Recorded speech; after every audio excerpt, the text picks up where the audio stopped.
Welcome to the latest episode of the Step Back Podcast here on FanSided. Make sure you subscribe on your favorite podcast app. We are everywhere that you find your podcast. We come to you pretty much every week, although we may do a couple of episodes this week. We go through what happened in the NBA the previous week, but also spin it forward into the next week. We will have a guest later on in the show to talk about a couple of the teams that are going opposite directions right now. The Memphis Grizzlies, who as we speak, are the top team in the Western Conference, and the Toronto Raptors, who, as we speak, have lost 5 in a row and maybe in a position where they may start to sell off players, which isn't something that they typically do. So we'll get into those teams later on. I'm Ethan Skolnick. You can follow me at Ethan J. Skolnick and at 5 Reason Sports. That's the number 5 Reason Sports. My co-host on the 5 on the Floor podcast, which covers the Miami Heat, Brady Hawk, is with me. You can follow him at Brady Hawk 305. And we're going to talk about 3 teams in particular here at the Open. A couple of them are dealing with major injuries, one of which shouldn't be a particular surprise. Let's deal with that one first as we go to first steps. The Anthony Davis injury. Anthony Davis was playing at a really high level this season, playing like a top 10 guy in the league. The Lakers had figured things out enough that it looked like they might make a run at the play-in or maybe even potentially to a top 6 seed as they went forward. But as usual, whenever things are going well for Anthony Davis, there's an injury. So the projection is maybe a month. That's what Shams was reporting. It's not that this is a surprise. I think you and I kind of calculated this when we discussed how far the Lakers could go, that, okay, they're one Anthony Davis injury away or one LeBron James shutdown away from kind of sliding out of play-in position and maybe out of the playoffs entirely, because you take a look at the West. We didn't expect Utah to still be in the mix. We didn't expect Sacramento to still be in the mix. We didn't necessarily expect New Orleans to still be playing as well as they're playing. And even with Minnesota struggling, with Portland playing reasonably well, it looked like there might not be a spot for the Lakers in, say, the top 6 to 8 anyway. How do they survive a month without Anthony Davis? Yeah, that's the part that's tough. Like the fact that it's a month, like this isn't like a 2-week period where they could just kind of do one thing to survive. A month is tough to overcome. The blueprint was pretty much shown in Sunday night's game where they played the Wizards. You have LeBron, who scores 33, 9, and 7. You have Westbrook off the bench, 9, 8, and 9. You get like those type of contributions. The bigger point is in that game, they shot 41% from 3. That's kind of the blueprint here. If you don't have Anthony Davis as that kind of rolling hub, that type of mid-range hub, if you can just find a way for your role players to shoot at that level, then that's kind of the answer. But will that happen consistently over a month? I definitely don't believe so. And the main issue here is their defense is most likely going to fall off the map over this next month. Like not having Anthony Davis kind of anchoring that defense, it's just really going to be tough. So it really comes down to, is LeBron going to go into LeBron mode like he did last night consistently over the next month? Is that a good thing? Like it'll lead to some wins, but is that a good thing in December? I'm not too sure. But it really does come down to the Lakers role players who we've been talking about not in a positive light all season. And here's the other issue you're dealing with when you're the Lakers. You're making a decision on whether or not you want to trade 2 future first-round picks. That has been the issue. And we've talked about Miles Turner, Buddy Hield, possible trade with the Pacers. You talk about the possible trade when they looked at Kyrie in this offseason. The whole problem was, are you willing to give up 2 first-round picks to give yourself the longest possible window with LeBron James to try to win a championship, or not win a championship, but at least be competitive at this stage? I just wonder how this figures into the calculus, because the way that they were playing, it looked like they could jump into a 5 spot, into a 6 spot, where maybe they look like a dangerous first-round opponent. And then maybe you can rest LeBron a little bit down the stretch of the season. And so he's fresh for the playoffs. And that's a team that nobody's going to want to play. If you look at them as flawed as they are, okay, if you went into a playoff series and say they were facing New Orleans in a series, okay, when they don't have that much playoff experience, particularly playing with Zion, or I think Utah is going to slip out, but a team like Utah, somebody like that, or a Portland, you'd be like, okay, you got LeBron, you got AD, you got a puncher's chance. And so it makes sense to go trade those draft picks and get, complementary pieces, more shooters than, say, just Austin Reeves, right? But if you're going to slip here without Anthony Davis over the next month into the 11 spot, into the 12 spot, okay, we know obviously that Houston, the Spurs, those teams are not going to be particularly competitive as you go forward. But if you're slipping like right above them where, you have to fight to claw to make the plan, I wonder if you trade the draft picks. I wonder if you just say, you know what, Just take Westbrook into the offseason and just play it that way. And then you're looking at a LeBron shutdown, maybe. Okay. Just because I know obviously the scoring record is important to him, but he's going to break that. Okay. Sooner rather than later. And then maybe you just shut him down in February or March and he doesn't play anymore this season. It feels that seismic with Anthony Davis getting hurt because I really did feel that they were starting to figure things out. Westbrook had at least found a role off the bench. They had found some lineup combinations that worked with Reeves in there. But without Anthony Davis, I don't know how they survive the next month. So we'll see which of those teams drop out. But this is a critical injury, obviously. Now, another critical injury in the Western Conference as we get to the second of our first steps here, Steph Curry. And we saw last night, as we're speaking here, Jordan Poole did Steph Curry things, okay, against a team that's struggling, where we're going to talk to our guest about here in a couple of minutes. But I don't expect Jordan Poole to sustain that. And we know that with Steph Curry off the floor this year, this is a historically bad offense, right? You've talked about that. Like, as bad as the Laker offense has been, even when LeBron and AD have played during the first couple of months of the season, the Warriors have been that bad when Steph Curry is simply sitting. So what do they do? Well, you mentioned it. It's a lot on Jordan Poole. Like, the fact that he had 43 last night is kind of the blueprint, but like asking that type of guy to drop 43 consistently with Steph Curry out is not an easy ask. I'll say that, these point guard type reps are important. Like, something we talk about down here on 5 on the Floor with the Heat is with Kyle Lowry out recently, it helps when a guy like Tyler Hero gets these reps because in the long run, it's going to be very crucial. So this is very important for Jordan Poole in general. Draymond Green had a big time scoring game against the Raptors last night as well. Like, just the fact that you're able to kind of juice that up a little bit without Steph is very helpful. If you can get Clay going, I know Dante DiVincenzo had a big game. So it's just finding the role players, because you mentioned the non-Steph Curry minutes. They have to find things that work with their role players. And I know there's been mixed emotions about certain guys like Anthony Lamb and his minutes that he's gotten this season. Maybe the emergence of Kuminga in a different way, but like, role players need to be figured out. And so this is a perfect time for it. So there's a lot of question marks for it, but it is Jordan Poole basically coming down to it. The only thing I'll say on that matter is, I think from an NBA fan perspective, the fact that the Memphis Grizzlies, we're going to get into, and the Warriors game on Christmas is not going to be as shiny is kind of not going to be as fun, but Jordan Poole is still a fun player. So a guy that's filling in for Steph is still a guy that could put up numbers and still impact winning, especially when he has those nights where he's like passing the way he does. Like, he had 43 and 6 last night. But when he gets into those passing realms, like, that's when it seems like the Warriors can really take off. Right now, as we speak, the Warriors are 15 and 16. The Lakers are 13 and 16. They are 11th and 12th in the West. As disappointing as the Wolves have been, and now the Wolves have had injuries, they're ahead of both teams. As disappointing as the Mavericks have been beyond Luka and all the frustrations there with not getting him help, they're 15 and 15 ahead of both teams. A team that was supposed to be tanking, the Jazz, although they've come to earth a little bit, 17 and 15. They're in the 8th spot. They're ahead of both teams.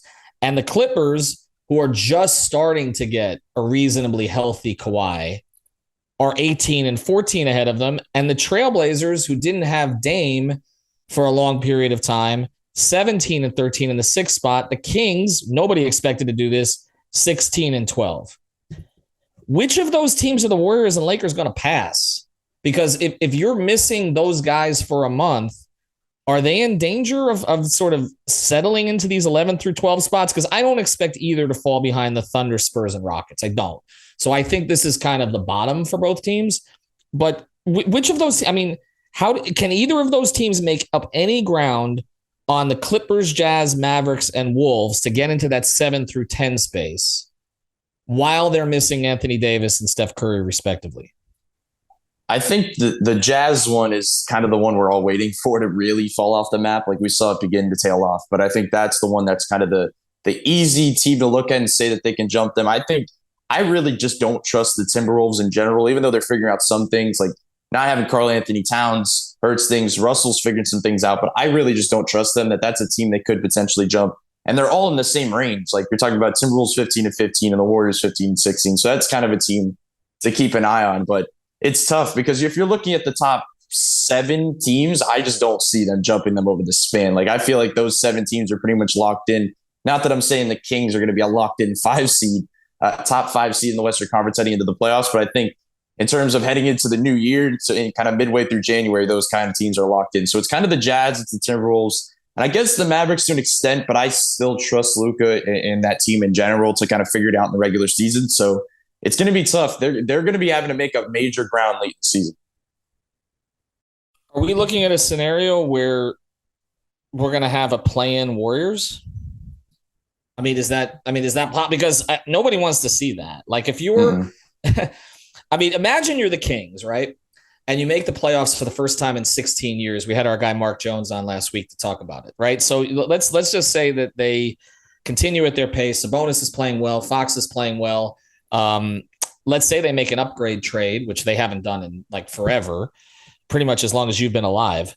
Let's just say that you're the Kings and you end up, you end up in a 7-8 hole, which is possible. And then you're looking at a one and done game with Steph Curry, or you've got to beat them twice. Like that looks like where we're headed, right? Because let's say the Warriors over the next month, they play 400 ball. Okay. I don't know that the Lakers can play that without AD, honestly. But let's say that the Warriors play 400 to 500. Okay. They're going to get stuck in that sort of 10 through 12 space pretty much for a while. And they've had problems with their bench. We've talked about it all year. Like they were going to have to make some kind of a consolidation trade with their youth to bring in another guy there because their bench has been pretty awful all year. That almost looks like your reward for having, a come up season, whether you're the Kings or the Blazers being better than expected, or maybe the Jazz hang around, or the Wolves trading all those picks for Gobert, is going to be getting stuck with Steph Curry or LeBron James in a play-in. Right? Pretty much. And it could be a rerun of what we saw a few years ago with the Warriors and Lakers in the play, the LeBron versus Steph Curry story. So it could be a rerun of that, but it's very possible. Like I said, even if let's just say the Jazz fall off, everybody bumps up a spot. Let's just say hypothetically, the Warriors are now at the 10th spot and the Lakers are now at the 11th spot. You're basically asking one of those teams to fall out. Like you need major fall off from like a Kings or a Blazers team. Like that's basically what you're asking for, which could happen. Like it's not out of the question. It's still early in the season. But they're definitely going to be in that range. I think the Lakers are definitely going to be battling in that play-in range. It depends on, I guess, how long Steph is out. Because if it's like a month period, like the AD thing, then I'm very worried in that range. And we're looking at a Kings team having to walk into that type of game, which is just, to your point, that is just a very awkward scenario for these teams. Like the fact that or like a Dame, like after all the back and forths Dame has had in the Western Conference Finals with Steph and the Warriors in general, and then it ends up in a play-in match just because of injuries and stuff. Like that's just tough for these type of teams. But hey, I guess the NBA would be happy because it would be fun television. Well, no doubt. It's funny because the Eastern Conference, and we're going to get into Toronto here in a second, and we're actually talk Orlando first, but the Eastern Conference is kind of playing out the way we thought. Like, Boston and Milwaukee at the top, the Heat are getting together. Philadelphia and Brooklyn have kind of found a level at this stage. The West is a mess. Like it's a totally different situation, and injuries have had a lot to do it. All right, we're going to bring on Esfandiar here in a second. Before we do, I want to talk about the Magic because we've discussed them very little on the step back, and they warrant our attention right now. Like they look like a tanking team with a lot of sort of interesting young pieces. But they've won 6 in a row as we speak. And now they're 11-20. And it doesn't seem like they're in the mindset to tank. It seems like they're in the mindset to get their young players reps. They look dangerous. They can play like 4 guys that are 6'9" or taller. They don't even have Jonathan Isaac back yet. And when they have him, they'll add another defender to the mix. They've got at least 2 guys who can play the point at this stage. They've got scoring up front. You like their roster. We talked about the possibility of them tanking, but is it possible, as we're going to talk about the Raptors here in a second, the Bulls are in a complete collapse. The Wizards are in a complete collapse. Is it possible that the Magic make a play for a play-in? Because right now they're 13th and they are 2.5 games behind Toronto. And I think you and I both expect the Pacers to drop out a little bit. They're 4 games behind the Pacers for 9th. Yeah, I think it's possible. Do I think it happens? Probably not, because we're once again talking about sustainability this early in the season. But like you said, I really do like their roster. Like they just have so many guys. Like when you just look at the guys they play, like they can go in so many different directions with so many different play styles. Well, you look at the fact that they're on a 6-game winning streak. For one, it comes down to Paolo. Like the fact that he's playing at such a high level. He's averaging 23 a game over the last 6. And he shot the three really well. Like last night, he was like playing. I think he had with 6 of 7 from three against the Celtics in a win. Like when he's doing that type of stuff, and not all of it's spot ups. Like he's doing step backs. He's getting into a pull up. Like he's doing different things. So that stuff is really good to see. The fact that he's still able to get into his mid range. He's able to get to the rim, and he's able to have counters to so many different things. Like this isn't a wild thing to say because we're talking about a first overall pick. But it's still the fact that he's able to build these counters against so many different things this early on. So he looks very good. You got Franz Wagner, who's like a solid second option for a young team. The fact that he's able to do this stuff, he's averaging 21 points per game over this 6-game winning streak. So both of them those are kind of the two key guys, in my opinion. I think that's a pretty easy thing to say in general, just watching this team, but it's just not just them. They play a very unique play style. They play fast. They have a lot of young guys. Like you said, they have 2 point guards that utilize Fultz and Cole Anthony, who do different things. They can roll out, like you said, probably 4, 6, 7 footers that can shoot the 3 ball. Like they're just a very awkward team that just works. They just work really well together in general. They're not selfish. They all play together. So I'm interested in what they can do. It just comes down to, like you said, can they crack a play in? Let's just say the Pacers fall out, and let's just say the 9 teams are the 9 teams. Who gets that last play-in spot? Is it Indiana? Is it Chicago? Or is it like an Orlando team? Like that's kind of what it comes down to. And I think Chicago's going to sell here. So that's why we want to talk about Toronto next, because I'm curious to see what Masai is going to do. So we're going to bring on our next guest. We're going to handle, usually we do 2 different segments here where we do the high step and the misstep, kind of the team that's playing well and the team that's playing poorly. We do them in separate segments, but we're going to bring on from SDPN Sports. You can find him there. Used to be at the Score in Raptors Republic. Esfandiar Baraheni. I'm terrible with pronunciation. Brady knows I can't pronounce his name, so and it's Brady Hawk. I mean, I literally added it to the network because he's 3 syllables total. You do the pronunciation. No, you actually got the first name like 100% correct. Baraheni. It's all good. Yeah. It's always simpler than it looks. That's how this works. Well, you can follow him at Just S. That's JUSTES.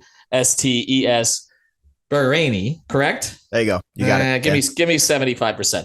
All right, so we're bringing you on here because are you based in Toronto? Yeah, based in Toronto. All right, so but you know what? Let's go to them first. Actually, I was going to go to them second, but because we're on the Eastern Conference right here, we're talking about Orlando. I look at the Raptors roster. I see Scotty Barnes in his second season, coming off a Rookie of the Year. I watched him the other night. I thought he looked great in the loss to Brooklyn. Obviously, over the last few minutes, he looked great. You've got Siakam, who was playing at pretty close to an all-NBA level earlier in the season. You've got Van Vliet, who dropped 39 the other night. I know they've had injuries. Obviously, OG's injury was critical. Precious's injury has hurt them. But they look. I mean, they have a great coach. They tend to play above their talent level. They can, they have a lot of length defensively. They haven't been very good defensively. We were talking about that on 5 on the Floor about how their defensive rating is not where it typically is. Yeah. What's wrong? Is it just the injuries? Yeah, it is a bit perplexing because when you list it out that way, it kind of seems like, okay, this team should be performing at a higher level than they are currently. But yeah, I think part of it is the defensive effort. You listen to Nick Nurse and you listen to Fred VanVleet every night, and it's just the rotations aren't crisp enough. They're not kind of settling into their schemes as often and essentially they go from these lulls of, all right, we're going to have our intensity in the first quarter. We're going to pick up guys at half. We're going to do the X outs. We're going to kind of complete everything we need to. But in the second quarter, it kind of crashes. It goes through these inconsistent flows throughout the game that just is very uncharacteristic for this basketball team. And you guys are right to be sort of perplexed about what this team is supposed to look like because they are supposed to hang their hat on the defense. And right now, I think they're ranked, I would say 17th. They've dropped all the way down to 17th. And they've done it in some pretty poor fashion. They gave up 126 to the Warriors last night without Steph Curry. That's a bad, kind of red herring, if you will. Brooklyn, 119, 124 to the Kings. And then You guys mentioned Orlando, 111 points to the Orlando Magic and 113 to the Orlando Magic, a team that has struggled offensively. Now, I know they've kind of figured it out here over the last couple of games, and they're on a win streak, but it's tough to look at this Raptors team right now and see, okay, what is the solution here? What is the way that they would like to play? I had a little bit of a breakdown video kind of discussing it. It's the fact that the style that they'd like to play is far too taxing. They are trying to play this read and react style. It's chaotic. They are trying to cause turnovers. They are trying to win the possession battle on the offensive glass.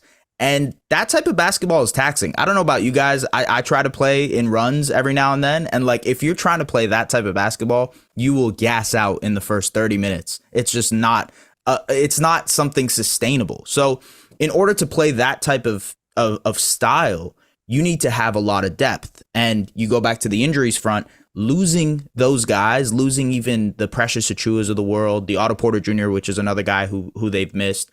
That really, really hurts you in being able to play that style at 110%, which is what they need to do in order to successfully play that style. It's kind of a chicken before the egg type of thing, but yeah, that's where they're at right now. A lot of this, and I'll let Brady come in here in a second, a lot of this sounds familiar to what we cover here in Miami, because, Erik Spoelstra has had a certain style. He's wanted to play, switching, pressure, that kind of stuff. They've had their own depth issues. We've talked kind of all year about, it's been hard to put a finger on what's been wrong with the Heat, because we can list a lot of things that have gone right individually. Bam Adebayo's taken another step. Tyler Hero has taken another step. Jimmy Butler is still playing at a high level. Caleb Martin has been really good in his role, even though it shouldn't be his role.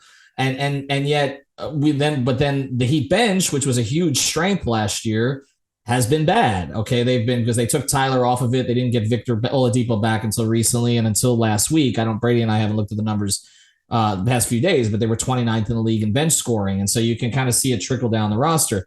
Erik Spoelstra has been stubborn at times with this stuff, but at other times you've seen him kind of subtly make changes, even though he doesn't announce that he's making the change. Is Nick Nurse being stubborn, I guess? I think any good coach kind of is stubborn. They're kind of stuck in their own ways. I think Spoelstra has shown, and maybe you guys are better experts on this, but like, I think he has shown a rigidness that is kind of necessary, but also a fluidity in certain areas where like he's willing to do different things and try out different things.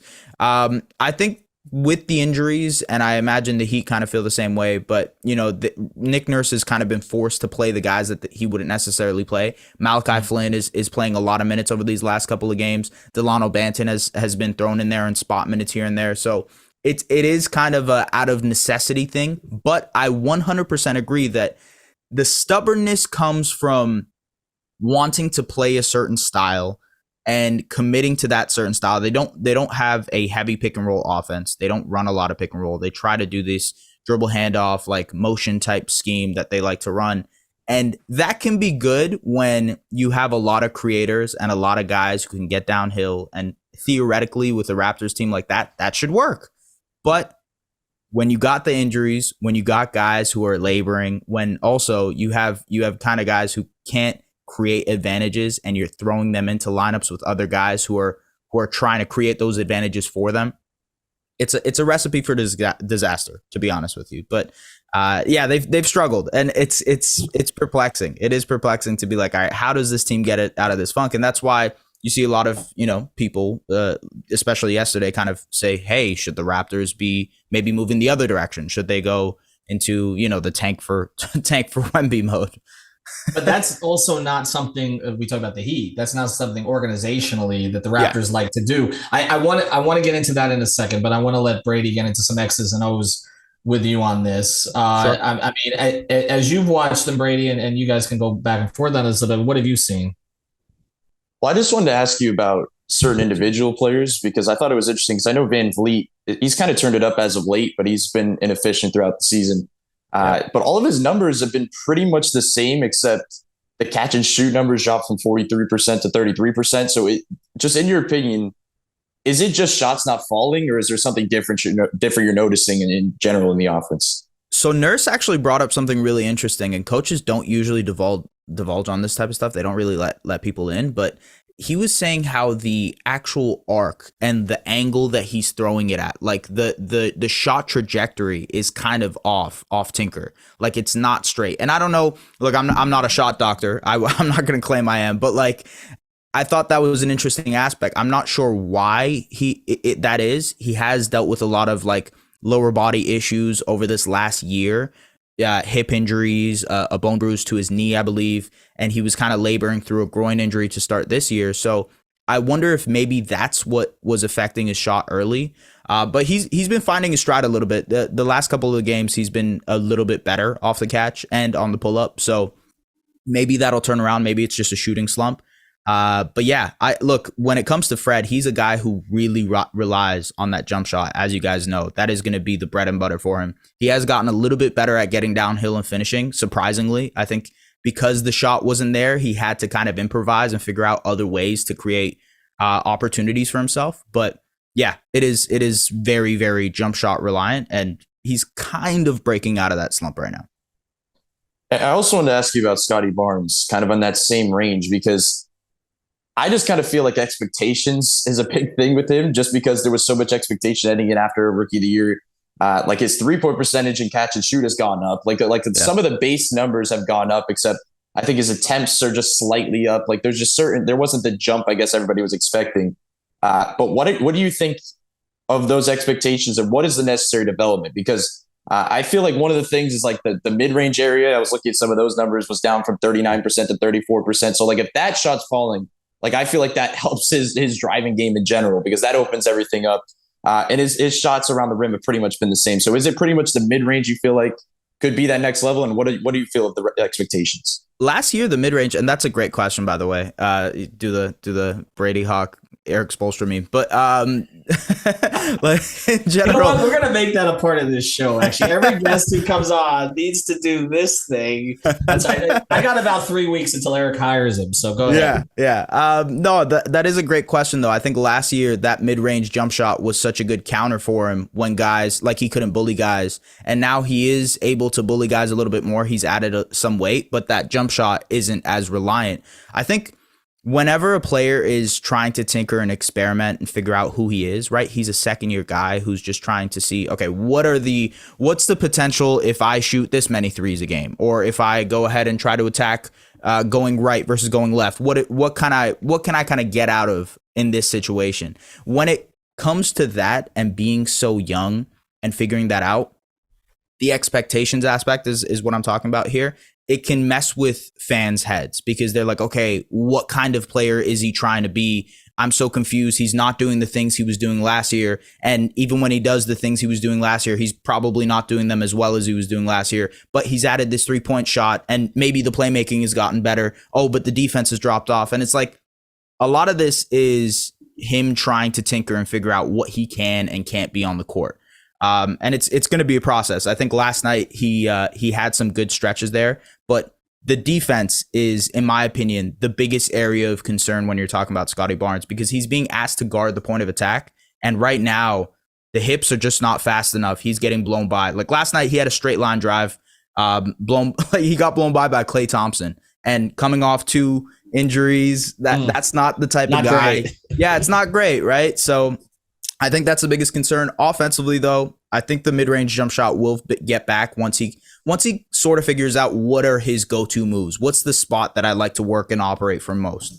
And you know, funny enough, I think he's taking a lot from Pascal in that situation. He's learning a little bit from them. So yeah.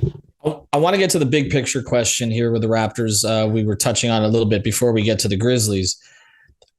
We talk about how the Heat won't tank. Like I've when they were 3 games under 5, now they're a game over 500. They're sort of moving forward. They got some bad teams on the schedule. We expect the Heat to make up some ground here as long as they stop losing to the Spurs and the Pistons at home. But when I talk to Heat officials, they're like, we don't tank. We're terrible at tanking. We suck at it. That was a quote from a high level, Heat official. So do the Raptors, though. Like it's not really part of their culture. I think those two cultures are the most similar in the Eastern Conference, probably in terms of development players, the way that Nurse and Spoelstra handle their players, but also kind of the way that Masai and Pat think. Do you think there's any way that they would go the other direction, or is it maybe a repositioning trade? Maybe just, you consolidate some players, move some players in, move some players out, because right now they don't look like a top 4 or 5 seed in the East, but they're also not bad enough to kind of, compete with the others to tank, right? So they're kind of stuck in that place you don't really want to be. So which way do they go? I think that's an interesting question, but let's look at their next 6 games to close out this year. All right, they've at Philadelphia, at New York, at Cleveland, versus the Clippers, versus Memphis, and versus Phoenix. That's 6 games against playoff teams and teams that's going to make their decision for them, isn't it? Yeah, right. And then when you continue the year, you got at Indiana, which they're feisty. They're gonna play hard every night. Milwaukee, New York, Portland, and then you have a couple of easy games against Charlotte. That's 9 straight games, 10 straight games of playoff teams that are fighting for play-in spots, teams that are feeling it and kind of playing well. It is tough for me to have this discussion without them going through that stretch. Like, let's see how they look after that 10-game stretch, and then maybe we can reassess where they're at. In terms of your question right now, I think the 2 guys that jump out in terms of guys they might reassess and look at options to move is because of their free agency coming up, and that's Gary Trent Jr. and Fred VanVleet.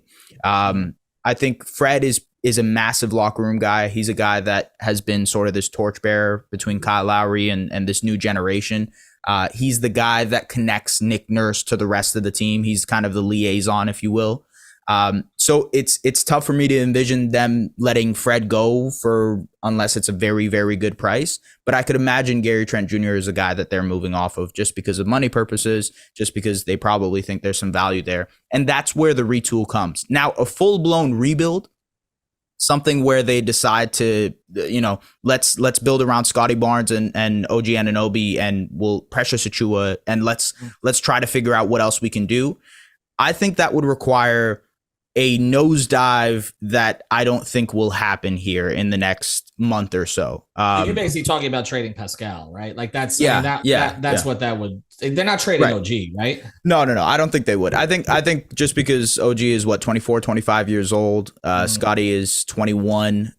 So it's tough to envision them moving those guys for literally anything, but I think push comes to shove. If things go really, really bad, then they probably assess their options with Pascal and Fred. And in terms of like being willing to tank, Masai has this quote that a lot of Raptors fans hang on, and it's playing for what, right? Playing for what? They don't want to be that middling team. And I think in certain seasons, you saw it in the Tampa Bay season, they're willing to sacrifice or just call it a day when it comes to a season if they know that they're going to be a middling 7, 8, 9, 10 play-in spot type of team versus, hey, we could get a high lottery pick and maybe retool that way. And obviously it worked for them. They got Scotty Barnes, right? So do they want a Kyle tour? Do they want Kyle back? A reunion Kyle tour? I mean, this has come up on 5 on the floor, so I have to ask the question. Like, I mean, would that even interest that? Because it hasn't been perfect for Kyle in Miami. Like, I get it. Last year there were, he was dealing with a lot of personal things. But he just hasn't seemed happy, honestly. Like it has reminded me of when Dwayne went to Chicago and Cleveland at the end. And, there were reasons you thought that the Chicago thing would make sense because he was from there. And then the Cleveland thing, he'd be playing with LeBron again. You thought, well, Kyle will be playing with Jimmy here. But it just, I don't know. He doesn't look happy unless he's playing with 4G leaguers. Like that's basically, the way it's looked for. So no interest in that. We can't. I mean, I look, he said it when he left. He's like, I'll retire a Raptor. I'll sign a 10-day if I have to. So I'll just wait until then. you guys I'll let the contract run out and then I'll wait until then. If that's all right. Well, I think the Heat are waiting for the contract to run out. Not that he's been bad, but it just hasn't been what they, I think, anticipated in terms of him embracing the whole thing. You get comfortable in a place that's tough. All right, let's switch over because you just wrote a piece on the Grizzlies and particularly about Jaren Jackson Jr. and his impact coming back. I mean, the Heat went into Memphis without no Bane, who was the most improved player candidate before he got hurt, and then and no Morant that night, and they still got drilled. it just feels like they play for each other. They play hard. They just run bodies at you. Taylor Jenkins seems to have a really good grip on his roster. But you focus specifically on the impact that Jaren Jackson has made defensively on them. Yeah, I mean, look, he is shutting off any type of downhill actions that other teams are trying to get to, any pick and roll stuff that he's just playing it masterfully. Like, he is containing the ball handler while also making sure that he's like has a little bit of separation so that the lob threat doesn't kind of get behind him. He's making sure that, you know, he's one step ahead on the help. Like, he's rotating over so quickly. He's using his arms. He's fouling less, which is a big part, which has always been a huge part of Jaren Jackson's game, is that like he can't stay in games because he fouls too much. He's at a career low in fouls this season so far. The Grizzlies were, I believe, 21st in defense when he returned. They are now 6th in defense. In the time that he is came back since, I believe, November 15th. They are the second best defense in the league. He has the number 1 block percentage in NBA history at 12.4. I will repeat that. He has the number 1 block percentage in NBA history at 12.4. The only guy who is even close was Manute Bol, and I believe that was like 10.8 in 89, something crazy like that. So what he's doing is essentially just being a stopgap for anything that the Grizzlies want to do. He is stopping anything. He is plugging holes on defense, and it's good because look, we've seen John Morant have issues defensively at the point of attack. I think that's a concern for them moving forward. But when you have a guy like Jaren Jackson Jr. that can clean all that up, you elevate the ceiling of your team. You kind of, you know where you're at defensively because of him. And that makes them a surefire serious contender in my mind, is because if he's operating like that on the defensive end, and he's also giving you that floor spacer kind of stretch 5 type that he can be, this ceiling of this Grizzlies team elevates to another level. So I had them before the season as my pick, not to come out of the West, but to win the West in the regular season. I wasn't sure about their playoff prospects. I'm actually going to put Brady on the spot here and then let him jump in with you before we close. You can only have one, Bam or Jaren Jackson Jr. defensively. Forget the offense, because obviously Bam has made progress offensively. But it feels like, for those actually paying attention, those would be the 2 candidates for Defensive Player of the Year, instead of giving it to Marcus Smart or some perimeter guy just because it sounds good. Brady, you can only have one. Take one. We're going to clip this, by the way, and put it on 5 on the floor afterwards. Well, I would say this season Jaren Jackson has been better defensively just in the short stint. But I'd say overall, I think I would still go with Bam. But I think that's a little biased just because I've watched Bam every game defensively, and I just see the different things. But they're so similar in the way there's edge to Jaren Jackson's game where the stuff that you were just talking about, and it's the fact that he does it in drop. Like a lot, we all often think about the switchability of guys like him, but he's doing it cleaning up things, containing, which we see Bam do occasionally. But Bam is not a rim protector. He's not a guy that's going to be with that crazy stat you just threw out about block percentage. That's not Bam. But I just feel like consistently what Bam can do with switchability and weak side and all of that stuff, I think I trust him more altogether. But Jaren's right there, and I think he deserves a lot of credit. And I was going to ask you, do you think, because you kind of hinted at it, but is he going to be in the conversation Defensive Player of the Year, like at the top of it? Like not just in the conversation again, because we saw last year you have a Marcus Smart type guard that gets thrown in the conversation. Like, does he have to consist? I think it's just games played, I would probably say, is probably the biggest thing for him. But I think he's going to be at the top. Yeah, I would say it is. Like, I think he's played 12 or 13 games so far this season. As long as he plays, 70 plus, if he can get to 70 plus, that will be enough for him to win Defensive Player of the Year. I think he should have won Defensive Player of the Year last year. I'm sure you guys have your arguments for Bam. I think that's a fair argument to have, but I think he should have won Defensive Player of the Year last year. To answer your Bam versus Jaren question, I would also take Bam. I think the switchability, the fact that he can guard out in the perimeter slightly better than Jaren is what I would go with as a guy who, if you're building a defensive team around, it's Bam. But in terms of this season, it's going to be a fun race between those two. I really have no idea how it's going to go down, but yeah, Jaren, as long as he plays enough, he'll be in the conversation, in consideration. All right, one last one here for Esfandiar, and we appreciate it. Him joining us. You definitely should check out his work.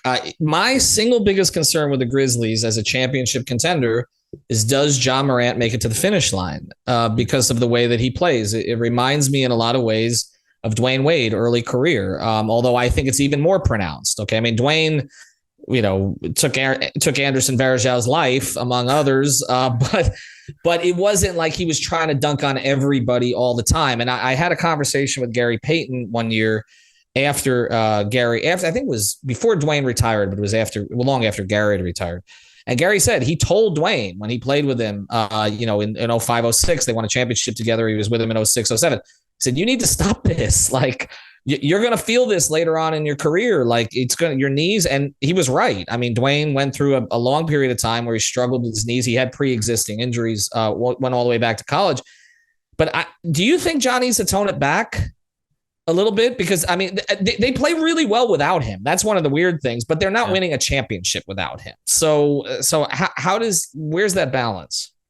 I think that balance comes with him developing a perimeter shot a little bit more. He's done it so far this season. I don't know what the exact numbers are. I have to pull it up, but I think him improving his outside shot will make him a little bit more comfortable to not have to, kind of like kamikaze attack the rim, right? I think that's the way to go. Like, if he can develop a little bit more of an outside shot, the floater is impeccable. So I think that's something else he can counter with. But you're right. I like another guy that it kind of reminds me of is Allen Iverson, and the way that his body sort of deteriorated. He was just throwing himself at guys. And yeah, I think that's definitely a concern. I mean, or Derrick Rose, yeah. Or Derrick Rose. I mean, there's a long history of this. Like, some of it's freak stuff. Like with Derrick, his knee injury was kind of a freak injury, but with Ja, it seems almost directly related all the time to him trying to posterize everybody. And I maybe developing an outside shot will help, but now that he's got an elite backcourt mate too, I don't feel like he needs to do that all the time. Like, I think they're better than Phoenix. I think they beat Phoenix in a playoff series. I think they're better than Denver, but I think Ja's going to miss time. That's my issue with it.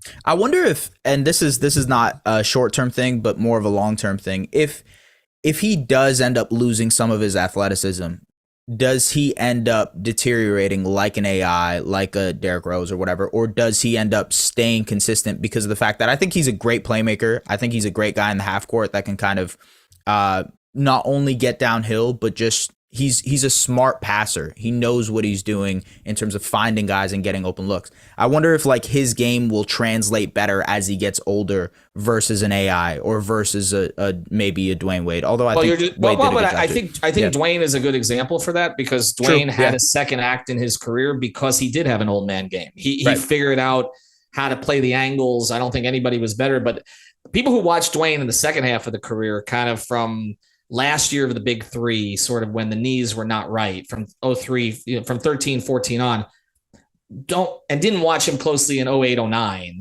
okay, or 06. Like, he was a completely different player. I don't know that Ja is going to become that. I'm a little concerned he's going to be more like Rose, honestly, that there's going to be one injury that he can't come back from right away. We've seen Derrick have a second act, but it's not what it was supposed to be. So there. Before we let you go, who are you picking to come out of the West then? That's tough. I mean, honestly, you could pick 5 different teams and make an argument for them, and that's the hardest part. I really do think it'll come down to which one of those teams makes an extra move, gets that one guy to kind of cement them and go from there. I know it's going to sound wild because they're out of the play-in race right now, but I still somehow trust the Warriors to do this and figure it out. It sounds crazy. I understand. And you guys were talking about it before I jumped on here, but I think, look, depending on how far they slide and how they can kind of figure things out without Steph, if they can get him back and they're at a sustainable level and get to a spot where they're not in the play-in and they're maybe at the 6 seed or a 5 seed or whatever, I could still see them doing it. And it's just because I had the same doubts about San Antonio when I was growing up. Every year I'm like, no, there's no way. No, this is the year. They're old. They can't do it. And I've learned my lesson with the Spurs. I'm going to not doubt the Warriors and say it's Golden State. But it sounds crazy to say that right now. Well, with the Spurs, it depended if it was an even year or an odd year, because they only won in the odd years. The even years they slipped. They always lost in the second round. the odd years they won the championship. That's typically how that thing went until it got to the Big Three era, and then that changed. Well, Esfandiar, we appreciate you taking the time with us. Everybody, make sure you check out his work. Brady, thanks for joining, and we will be back. We're going to do an episode later in the week. We might dive into the Nuggets a little bit then. Have a good week, everybody, and great holiday.